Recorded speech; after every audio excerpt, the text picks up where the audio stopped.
सभी को नमस्ते जी। मैं रवि आर्य आप सबों का शास्त्रार्थ बायोलॉजी यूट्यूब चैनल पर स्वागत करता हूं। आज से हम लोग स्टार्ट करने वाले हैं जीव विज्ञान की 12वीं की कक्षाएं, जिनके लिए ये एक इंट्रोडक्शन वीडियो है। इस वीडियो के माध्यम से मैं आप सबों को बताना चाहता हूं कि ये सेशन कम्प्लीटली जो बेस्ड है वो बोर्ड एग्ज़ाम्स के ऊपर है, यानी कि CBSE board exams plus BSEB board exams के ऊपर। साथ ही हम नीट को भी कवर करने वाले हैं, क्योंकि नीट के अंदर 11th की सिलेबस भी आती है प्लस 12th की सिलेबस भी आती है। तो 12th की सिलेबस तो यहाँ हम एक साथ पढ़ रहे हैं, बची जो 11th की सिलेबस वो भी हम लोग सेपरेटली कुछ दिनों के अंदर स्टार्ट करने वाले हैं। उसकी भी नोटिफिकेशन आपको इसी चैनल पे मिल जाएंगी। एक इम्पॉर्टेंट बात और बताना चाहता हूँ आप सबों को कि जितने भी लेक्चर्स इस चैनल पे अपलोड होने वाले हैं इस सेशंस के अंदर, वो सारे लेक्चर्स पहली बात तो फ्री होंगे, मतलब यूट्यूब पर ही अपलोड होंगे। दूसरी बात, सारे लेक्चर्स के आपको पीडीएफ मिल जाएंगे। सारे लेक्चर के साथ ही पीडीएफ के साथ आपको डीपीपीज भी मिलेगी, और आपको मिलने वाले हैं, जो कि बोर्ड एग्ज़ाम की प्रिपरेशन कर रहे हैं तो साथ में प्रीवियस ईयर के क्वेश्चन सेट्स भी मिलने वाले हैं, प्रीवियस ईयर के क्वेश्चन सेट्स।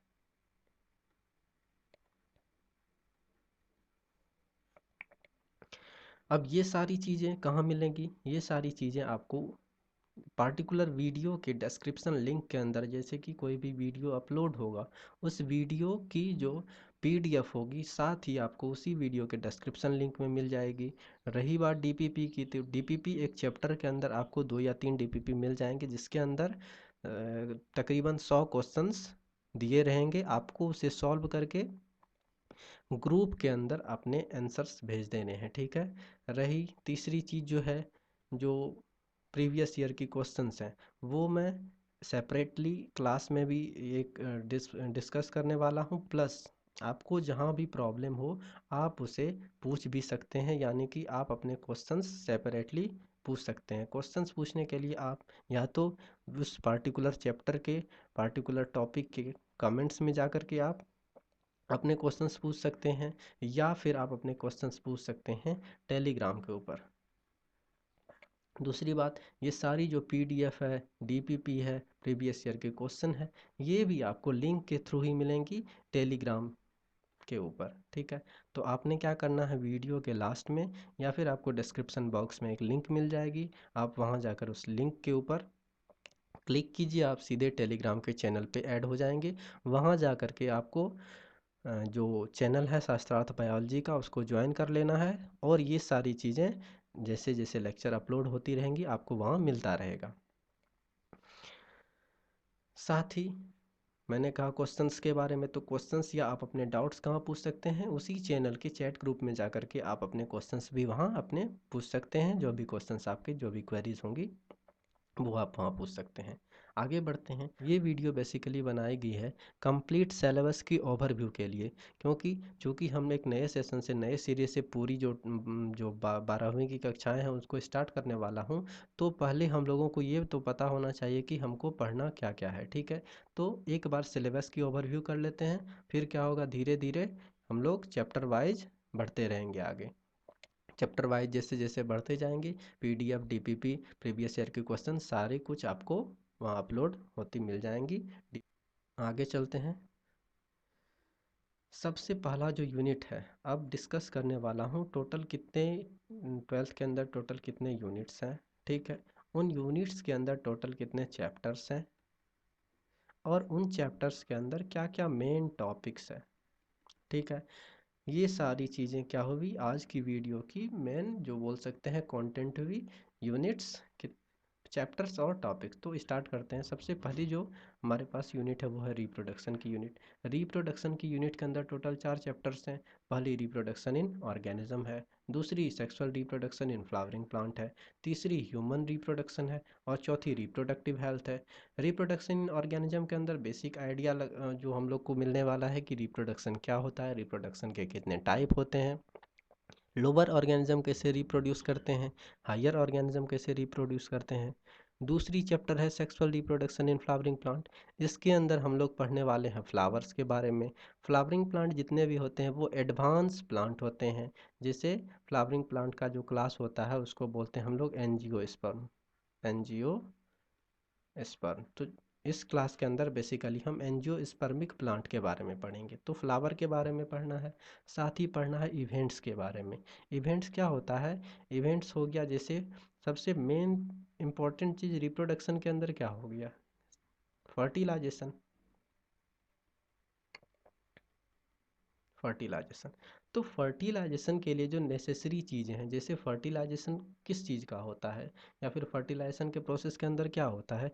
एक मेल गैमीट है, दूसरा फीमेल गैमीट है, दूसरा फीमेल गैमीट है। इन दोनों, ये दोनों क्या करते हैं? आपस में फ्यूज करते हैं, जिसको सिनगैमी भी बोलते हैं, फर्टिलाइजेशन भी बोलते हैं, फ्यूजन भी बोलते हैं। ये जब फ्यूज करता है तो फिर क्या बनता है? जाइगोट बनता है। तो एक तो क्या प्रोसेस हो गई कि फर्टिलाइजेशन से पहले का, दूसरी प्रोसेस हो जाएगी फर्टिलाइजेशन से बाद का। फर्टिलाइजेशन से पहले का जो प्रोसेस होगा, जिसके अंदर हम क्या पढ़ेंगे? गैमिट बनने के बारे में। कैसे मेल गैमिट बनता है, कैसे फीमेल गैमिट बनता है, मेल गैमिट बनने के प्रोसेस को क्या बोलते हैं, फीमेल गैमिट बनने के प्रोसेस को क्या बोलते हैं, कैसे बनता है। उसके बाद फिर कैसे आपस में ये फ्यूज़ करते हैं, यानी कि जो प्रोसेस ऑफ फर्टिलाइजेशन है, पहला इवेंट ये हो गया, दूसरा इवेंट ये हो गया, और तीसरा इवेंट फर्टिलाइजेशन हो गया, ठीक है। फिर जाइगोट बन गया। अब जाइगोट के बाद क्या होगा? जाइगोट के बाद क्या होता है? एम्ब्रियो बनता है। तो एम्ब्रियो के डेवलपमेंट, एम्ब्रियो के अंदर जो ग्रोथ होगा उस चीज़ को पढ़ेंगे, यानी कि एम्ब्रियोजेनेसिस के बारे में पढ़ेंगे। तो वो हो गई थर्ड। तो टोटल 3 इवेंट हो गए। पहली प्री फर्टिलाइजेशन इवेंट, दूसरी फर्टिलाइजेशन इवेंट, और तीसरी क्या हो गई? Post fertilisation event. ठीक है, पहले के लिए वर्ड यूज करते हैं प्री, बाद के लिए यूज करते हैं पोस्ट। तो pre fertilisation, fertilisation and post fertilisation. इसके अंदर गैमिट बना, इसके अंदर गैमिट फ्यूज हुआ, और इसके बाद फ्यूज के बाद जो क्या हुआ, जो जाइगोट बना या फिर जो एम्ब्रियो बना, उसके अंदर डेवलपमेंट। इन सारी चीज़ों को पढ़ेंगे। उसके बाद है रिप्रोडक्टिव हेल्थ। फोर्थ चैप्टर क्या है? Reproductive health. रिप्रोडक्टिव हेल्थ के अंदर बेसिकली बात करेंगे ह्यूमंस के अंदर। ह्यूमंस के अंदर क्या क्या रिप्रोडक्टिव प्रॉब्लम्स होती है, सेक्सुअली ट्रांसमिटेड डिजीज़ क्यों होता है, इनफर्टिलिटी क्यों होती है, एमटीपी क्या होता है, कॉन्ट्रासेप्टिव पिल्स क्या होते हैं, कॉन्ट्रासेप्शंस क्या होते हैं। इन सारी चीज़ों को हम लोग डिस्कस करने वाले हैं किस चैप्टर के अंदर? रिप्रोडक्टिव हेल्थ के अंदर। ठीक है, आगे बढ़ते हैं नेक्स्ट यूनिट की तरफ। सेकंड यूनिट है जेनेटिक्स एंड इवोल्यूशन। ठीक है, जेनेटिक्स एंड इवोल्यूशन यूनिट के अंदर टोटल कितने चैप्टर्स हैं? 3 चैप्टर्स हैं। Principle of inheritance and variation, molecular basis of inheritance, और इवोल्यूशन। तो principle of inheritance and variation के अंदर इनहेरिटेंस किसको बोलते हैं? किसी भी कैरेक्टर का एक जनरेशन से दूसरे जनरेशन में ट्रांसमिट होना, इसी को क्या बोलते हैं? इनहेरिटेंस, अनुवांशिकता। ठीक है, दूसरी चीज़ है वेरिएशन। वेरिएशन क्या होता है? जब कोई भी कैरेक्टर ट्रांसफ़र हो रहा होता है उसके अंदर क्या क्या चेंजेज आती है। जैसे मान के चलिए फादर है या फिर पेरेंट है, चलिए पेरेंट है, और पेरेंट से क्या होता है? प्रोड्यूस ऑफस्प्रिंग, जो बोल दिए चाइल्ड। ठीक है, अब पेरेंट और चाइल्ड के बीच क्या डिफरेंसेस हैं, या फिर पेरेंट का मान के चलिए एक चाइल्ड है, एक और चाइल्ड है, दूसरा चाइल्ड, ये मान के चलिए मेल चाइल्ड है, ये फीमेल चाइल्ड है। तो पेरेंट और चाइल्ड के बीच क्या डिफरेंसेस है, वो वेरिएशन हो जाएगी। चाइल्ड और चाइल्ड के बीच भी क्या डिफरेंसेस है, वो भी वेरिएशन हो जाएगी। तो कंप्लीटली एग्जैक्ट कॉपी यहाँ सेक्सुअल रिप्रोडक्शन में किसी का नहीं बनता है। क्या होता है? चूंकि हो जाता है क्रॉसिंग ओवर, या बोल सकते हैं रिकॉम्बिनेशन हो गया, रिकॉम्बिनेशन। ठीक है, क्रॉसिंग ओवर के कारण क्या होता है? जीन्स एक क्रोमोजोम से सेपरेट होकर दूसरे क्रोमोजोम के ऊपर चले जाते हैं। तो वो जीन जो पार्टिकुलर किसी कैरेक्टर को क्या करता है? इनहेरिट करके जब गैमिट फॉर्मेशन होता है तो यहाँ क्या हो जाता है? रिकॉम्बिनेशन की वजह से वेरिएशंस आ जाती है। मेंडल के इनहेरिटेंस लॉ के बारे में पढ़ेंगे, मोनोहाइब्रिड क्रॉस पढ़ेंगे, डाईहाइब्रिड क्रॉस पढ़ेंगे, सेक्स डिटर्मिनेशन पढ़ेंगे, डिजीजेस पढ़ेंगे जो कि जेनेटिक डिजीजेस होती हैं। ठीक है, आनुवांशिक बीमारियां जो होती है, अगली चैप्टर है molecular basis of inheritance. Molecular basis of inheritance, again inheritance आया मतलब अनुवांशिकता, मतलब कैरेक्टर का ट्रांसमिशन। अब कैरेक्टर को ले करके कौन जाता है, कैरेक्टर किस फॉर्म में जाता है, जीन के फॉर्म में जाता है, ठीक है। यानी कि हर एक जीन के ऊपर कैरेक्टर्स प्रेजेंट होते हैं, वही जीन क्या होता है, ट्रांसमिट जब हो जाता है एक जनरेशन से दूसरे जनरेशन में, तो वो इस कैरेक्टर, पार्टिकुलर कैरेक्टर को वहाँ से लेकर के दूसरे जनरेशन में चला जाता है। अब इनहेरिटेंस कर कौन रहा है, तो अब इनहेरिटेंस के लिए जो सबसे इंपॉर्टेंट चीज़ है वो क्या है, जीन है। जीन कहाँ प्रेजेंट होता है, जीन होता है क्रोमोजोम के ऊपर, ठीक है। क्रोमोजोम होता है न्यूक्लियस के अंदर। जब सेल डिवीजन स्टेज में जाता है तो फिर क्रोमोजोम लाइक स्ट्रक्चर बनाता है। नॉर्मली सेल के अंदर क्रोमेटिन फाइबर अरे इस तरह से क्या होते हैं, बिखरे पड़े होते हैं, लेकिन जब ही जैसे ही क्या होता है, सेल डिवाइड करने वाला होता है तो क्रोमोजोम फॉर्मेशन हो जाता है। फिर क्रोमोजोम फॉर्मेशन हुआ, सेल डिवाइड करा, फिर क्या होता है, वापस से वो क्रोमेटिन थ्रेड में कन्वर्ट हो जाते हैं। इसके अंदर बेसिकली क्या क्या पढ़ना है, मॉलिक्यूलर बेसिस ऑफ इनहेरिटेंस के अंदर डीएनए के बारे में पढ़ना है, आरएनए के बारे में पढ़ना है, प्लस प्रोटीन के बारे में पढ़ना है, ठीक है। जेनेटिक कोड के भी बारे में पढ़ेंगे, डीएनए फिंगरप्रिंटिंग के भी बारे में पढ़ेंगे, रेप्लिकेशन क्या होता है, ट्रांसक्रिप्शन क्या होता है, ट्रांसलेशन क्या होता है, मतलब कि प्रोटीन कैसे बनते हैं, आरएनए कैसे बनते हैं। अगली जो चैप्टर है सबसे लास्ट वो क्या है, इवोल्यूशन। इवोल्यूशन क्या होता है, इवोल्यूशन के अंदर हम पढ़ने वाले हैं evolution of life forms. Life forms यानी कि धरती के ऊपर लाइफ का एग्जिस्टेंस जो अभी तक बना हुआ है, या फिर उसके अंदर जो भी चेंजेस आ रहे हैं। सबसे पहली चीज़ तो लाइफ ओरिजिनेट कैसे हुआ, उसके बाद लाइफ जो अब तक इवॉल्व हो रही है, यानी कि पहले सिंपल ऑर्गेनाइजेशन थे, अब उससे फिर कॉम्प्लेक्स हुआ, फिर और कॉम्प्लेक्स हुआ, और अभी जो सबसे ज़्यादा कॉम्प्लेक्स ऑर्गेनिजम्स हैं, तो इसके अंदर चेंजेस कैसे आया, यही जो चेंजेस है, ग्रेजुअल डेवलपमेंट जो है, ये जो ग्रेजुअल चेंज है, इसी को क्या बोलते हैं हम लोग, इवोल्यूशन। पहले क्या था, यूनिसेलुलर ऑर्गेनिज्म था। अब यूनिसेलुलर ऑर्गेनिज्म आज क्या है, जो पूरी की पूरी वर्ल्ड है उसमें ज़्यादातर क्या है, मल्टीसेलुलर ऑर्गेनिजम्स भी हैं, ठीक है। तो ये जो कन्वर्जन हुआ यूनिसेलुलर का मल्टीसेलुलर में, ये क्यों हुआ, ठीक है, इसके बारे में भी पढ़ेंगे। आगे बढ़ते हैं नेक्स्ट स्लाइड के ऊपर। अगली है बायोलॉजी इन ह्यूमन वेलफेयर, ठीक है। इस चैप्टर के अंदर टोटल इस यूनिट के अंदर टोटल 3 चैप्टर्स हैं। पहले ह्यूमन हेल्थ एंड डिजीज, दूसरा strategy for enhancement in food production, तीसरा है microbes in human welfare. Human health and disease वाली जो चैप्टर है, इसके अंदर हम लोग हेल्थ को डिफाइन करने वाले हैं, डिजीज़ को डिफाइन करने वाले हैं, हेल्थ क्या होता है, डिजीज़ क्या होता है। अगली चीज़, जो कॉमन डिजीज़ है ह्यूमंस के अंदर होने वाले, ठीक है, ह्यूमंस के अंदर होने वाले कॉमन जो डिजीज़ हैं, चाहे वो इन्फेक्शियस डिजीज हो, मतलब कि संक्रमण वाला रोग हो, चाहे असंक्रमण वाला रोग हो, नॉन इन्फेक्शियस डिजीज हो, क्यों होता है, उसको करने वाले कारक या फैक्टर्स कौन कौन से हैं। जैसे बैक्टीरिया की वजह से बीमारी होती है, वायरस की वजह से बीमारी होती है, प्रोटोजोआ की वजह से बीमारी होती है, फंजाई की वजह से बीमारी होती है, जो वर्म्स हैं उसके वजह से बीमारी होती है। तो जितने भी फैक्टर्स हैं बीमारी कॉज करने वाले, डिजीज़ कॉज करने वाले, उनके बारे में पढ़ेंगे, और उससे रिलेटेड डिजीज़ भी पढ़ेंगे। अगली जो है strategy for enhancement in food production. अब इन्हांसमेंट का मतलब होता है किसी भी चीज़ को इंक्रीज करना, या क्वांटिटी में इंक्रीज होना, एक तरह से बोल सकते हैं इन्हांसमेंट।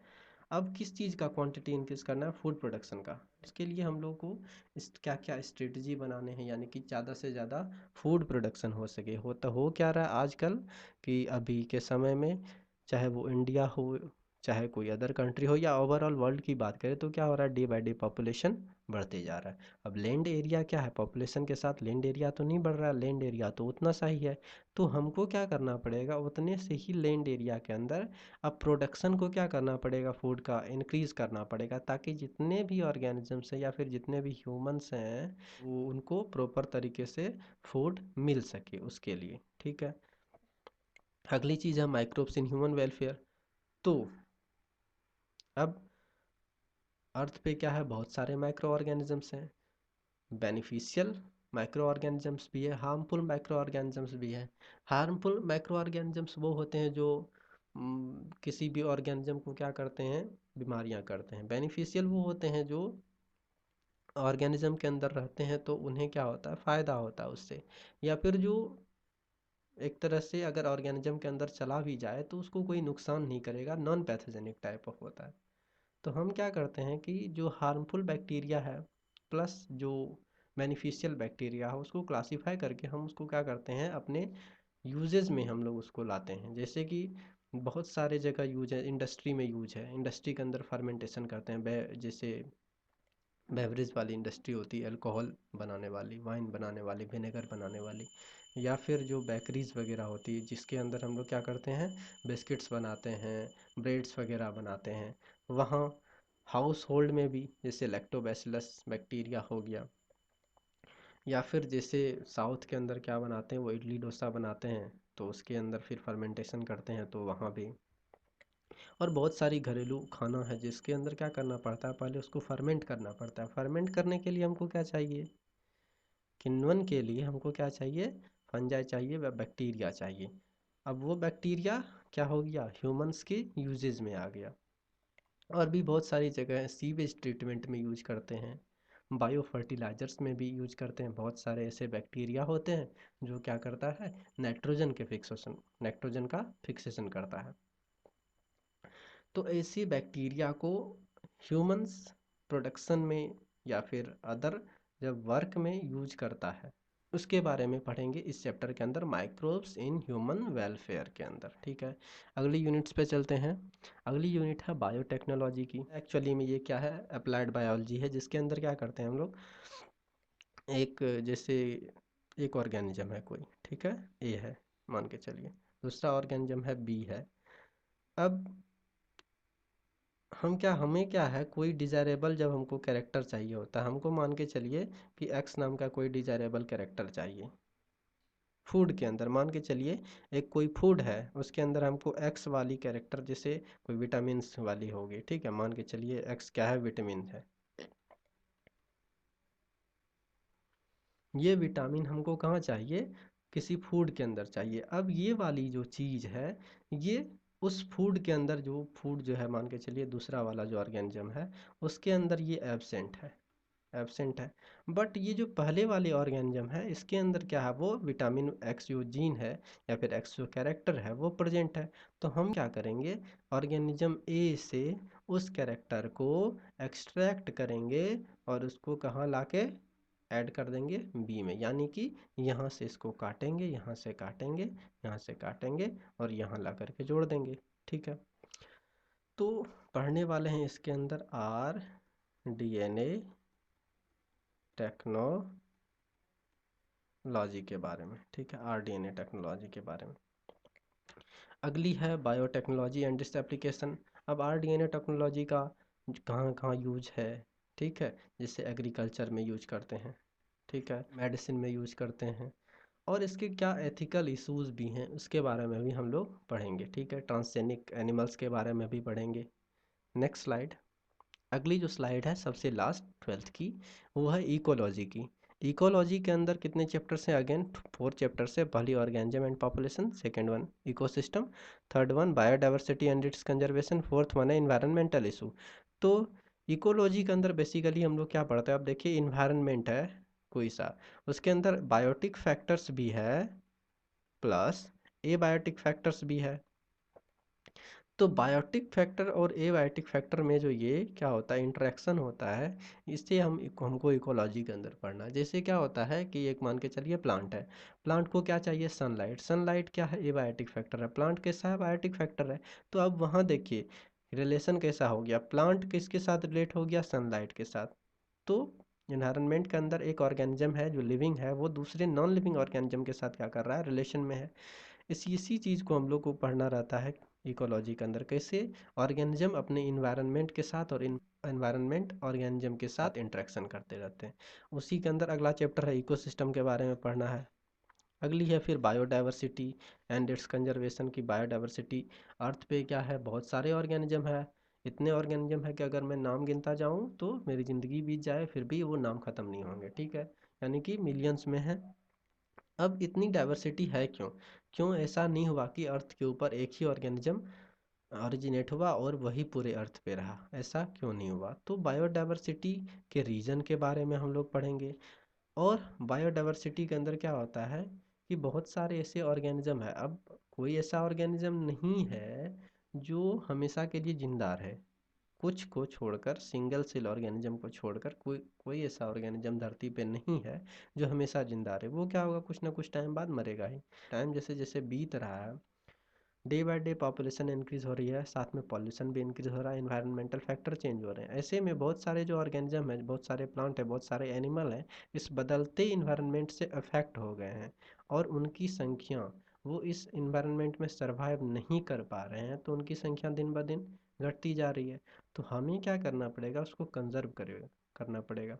बहुत सारे ऐसे भी ऑर्गेनिजम्स थे जो ख़त्म भी हो गए। बहुत सारे ऐसे ऑर्गेनिजम्स हैं जो ख़त्म हो गए, वो तो एक्सटिंक्ट वाले ग्रुप में रख देंगे। बहुत सारे ऐसे ऑर्गेनिज्म हैं जो ख़त्म होने के कगार पे हैं, जिसको हम बोल सकते हैं क्या, कि इंडेंजर्ड है। तो उन सबों को बचाना है, हमारी फ्यूचर आने वाली जनरेशन भी उसको देख सके। लास्ट चैप्टर है इन्वायरमेंटल इशू। इन्वायरमेंटल इशू के अंदर हम लोग क्या क्या पढ़ने वाले हैं, पॉल्यूशन के बारे में, air pollution, sound pollution, water pollution, soil pollution. साथ ही पढ़ने वाले हैं रेडियो एक्टिव वेस्ट के बारे में, ग्लोबल वार्मिंग के बारे में, ओजोन डेप्लीशन के बारे में। इन सारी चीज़ों को हम लोग कवर करने वाले हैं किस चैप्टर के अंदर, इन्वायरमेंटल इशू, जो कि लास्ट चैप्टर है 16। तो टोटल हमारे पास कितने हो गए, 5 यूनिट्स हो गए। कितने चैप्टर्स हो गए, 16 चैप्टर्स हो गए। तो 5 यूनिट्स और 16 चैप्टर, ओवरऑल 16 चैप्टर हमको ख़त्म करने हैं। कितने दिनों में ख़त्म करने हैं, 5 मंथ के अंदर ख़त्म करने हैं। तो वीडियो लेक्चर आती रहेंगी कंटिन्यूसली, आपको फॉलो करते रहना है, स्ट्रिक्टली फॉलो करना है। सारे पीडीएफ्स को रीड करना है, सारे जो मैक्सिमम पॉसिबल ऑब्जेक्टिव क्वेश्चन आपको सॉल्व करने हैं, ताकि बर्डन नहीं रहे सर पे। क्योंकि लास्ट में जब बोर्ड एग्ज़ाम्स आ जाती है तो फिर क्या होता है, हमें वो चीज़ भारी लगने लगती है, कॉम्प्लेक्स लगने लगती है। तो फिर लगता है कैसे पढ़ेंगे। तो शुरुआत से ही अगर पढ़ेंगे उस चीज़ को, तो वो क्या होगा, लास्ट में उतनी प्रॉब्लम नहीं होगी, आसानी से हम रिवाइज कर लेंगे तो हो जाएगा।